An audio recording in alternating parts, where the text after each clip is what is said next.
అన్ని పోలింగ్ కేంద్రాల వద్ద పోలింగ్ అనేది సజావుగానే జరుగుతుంది. ప్రతి ఒక్కరూ తమ ఓటు హక్కును వినియోగించుకుంటున్నారు. కొన్ని చోట్ల మాత్రమే చెదురుమదురు ఘటనలు జరుగుతున్నాయి తప్ప మిగతా అంతా సజావుగానే జరుగుతోంది. ఇప్పటి వరకు మనం నెల్లూరు సిటీకి సంబంధించి ఓవరాల్ గా పోలింగ్ పర్సంటేజ్ అనేది తెలుసుకున్నాం. అదే విధంగా నార్త్ రాజపాలెంకు సంబంధించి ప్రజలు తమ ఓటు హక్కును వినియోగించుకుంటున్నారు. అక్కడ హై స్కూల్లో ఏర్పాటు చేసిన పోలింగ్ కేంద్రం వద్ద ప్రజలు తమ ఓటు హక్కును వినియోగించుకోవడం జరిగింది. ప్రతి ఒక్కరు కూడా తరలి వచ్చి తమ ఓటు హక్కు అనేది జన్మ హక్కుగా భావిస్తున్నారు. అదేవిధంగా ముసలి వాళ్ళు కావచ్చు, మధ్య వయసు వాళ్ళు కావచ్చు, ప్రతి ఒక్కరు కూడా తమ ఓటు వేసుకోవడానికి ముందుకు నడుస్తున్నారు. ఇలాగే మరిన్ని అప్డేట్స్ చూడాలనుకుంటే మా సాస్ టీవీని ఫాలో అవుతూ ఉండండి.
పోలింగ్ కేంద్రం వద్ద ఎలాగుందో పరిస్థితి తెలుసుకుంటూ వస్తున్నాము.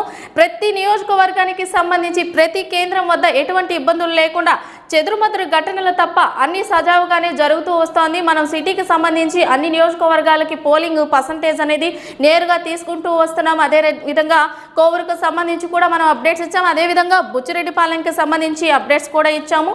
ఇకపోతే నార్త్ రాజపాలెంలో కూడా హై స్కూల్ వద్ద పోలింగ్ కేంద్రం వద్ద ప్రజలు తమ ఓటు హక్కును కూడా వినియోగించుకున్నారు. అదేవిధంగా ఎక్కువగా వికలాంగులు అనేది జరగడం అనేది కొంచెం ఆశ్చర్యాన్ని కలిగిస్తుంది. తమ ఓటు హక్కుని ప్రతి ఒక్కరూ వినియోగించుకోవడం మనం చూస్తున్నాం.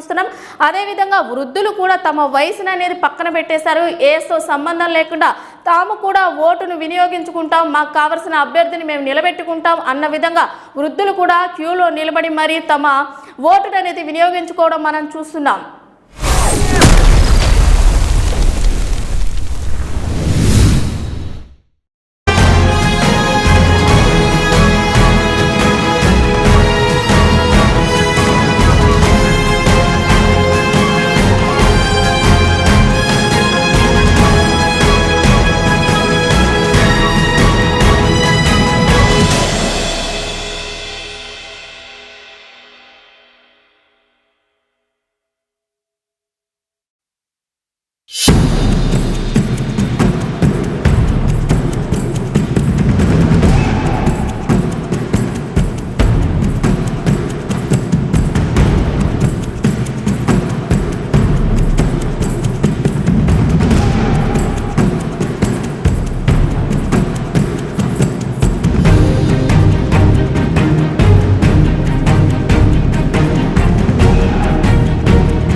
సల్మాన్పురం గ్రామం అదేవిధంగా జొన్నవాడు పంచేడు గ్రామంలో ఒక ఘటన అనేది జరిగింది.